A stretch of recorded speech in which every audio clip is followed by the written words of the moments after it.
Hi everyone, Tapus কর্নারে তোমাদের সবাইকে স্বাগত। আশা করি তোমরা সবাই ভালো আছো, সুস্থ আছো। ফ্রুট কেক বানানোর জন্য টুটি ফ্রুটি ব্যবহার করা হয়। আর এই টুটি ফ্রুটি বাজার থেকে কিনতে গেলে খুব দাম নেয়, আর সব জায়গাতে পাওয়াও যায় না।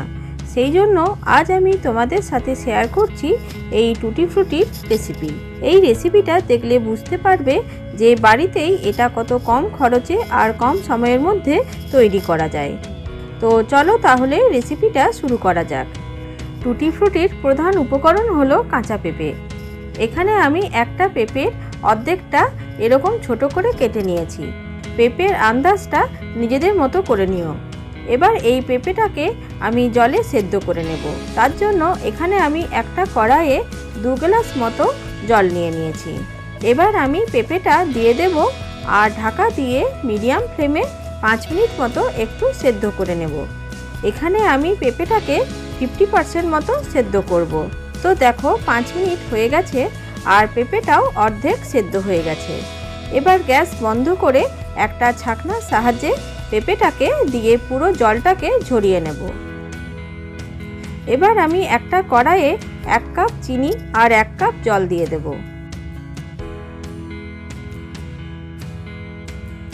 চিনিটা ভালোভাবে গলে যাবার পর সেদ্ধ করে রাখা পেঁপেটাকেও দিয়ে দেব। পেঁপেটা দিয়ে ঢাকা দিয়ে একদম লো ফ্লেমে 10 মিনিট মতো সেদ্ধ করে নেব। এই জন্যই আমি পেঁপেটাকে আগে 50% মতো সেদ্ধ করেছিলাম, কারণ এখন আবার সেদ্ধ করব বলে। 10 মিনিট হয়ে গেছে। এবার আমি ঢাকনা খুলে আরও 5 মিনিট মতো হাই ফ্লেমে দিয়ে দেব, যাতে এই সুগার সিরাপটা একটু ঘন হয়ে যায়। তো দেখো সুগার সিরাপটা একদম ঘন হয়ে গেছে। এবার আমি গ্যাসটা বন্ধ করে দিলাম। তারপর আমি এতে 2-3 ড্রপ মতো ভ্যানিলা এসেন্স দিয়ে দেবো। ভ্যানিলা এসেন্স না থাকলে তোমরা স্কিপও করতে পারো।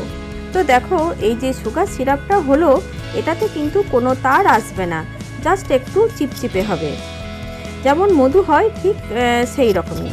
এবার আমি এটাকে 10 মিনিট মতো একটু ঠান্ডা করে নেব।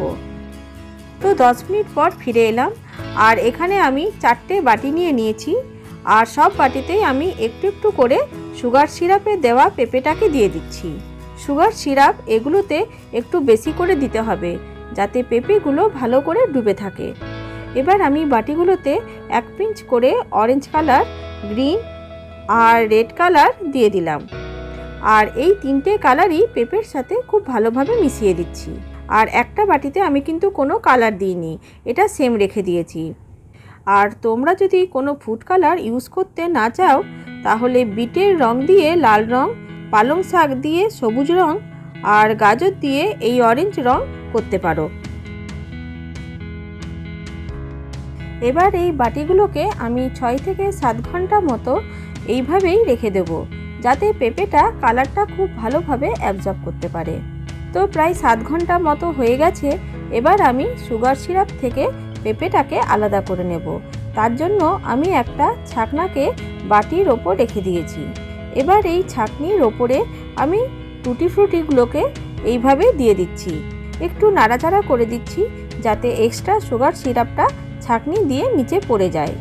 তারপর এটাকে আমি প্লেটের ওপর একটা টিস্যু পেপার রেখে তার উপরে ঢেলে দিচ্ছি, যাতে এক্সট্রা আরও সুগার সিরাপ থাকলে টিস্যু পেপারটা অ্যাবজর্ব করে নেয়।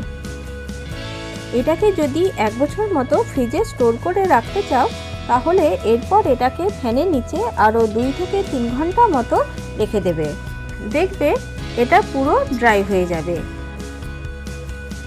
তো দেখো টুটি ফ্রুটি আমার একদম রেডি হয়ে গেছে। এবার এটাকে তোমরা একটা কাঁচের পাত্রে স্টোর করে ফ্রিজে 1 বছর মতো রেখে দিতে পারো।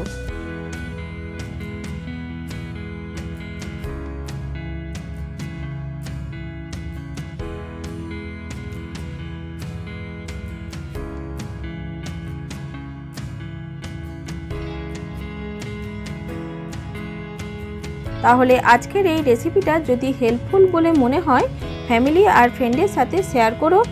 আর যদি নতুন বন্ধু হয়ে থাকো, তাহলে সাবস্ক্রাইব করে পাশে থাকার অনুরোধ রইল। আজ তাহলে আসি, আবারও একটা নতুন রেসিপি নিয়ে তোমাদের সাথে দেখা হবে। ততক্ষণ তোমরা ভালো থেকো, সুস্থ থেকো।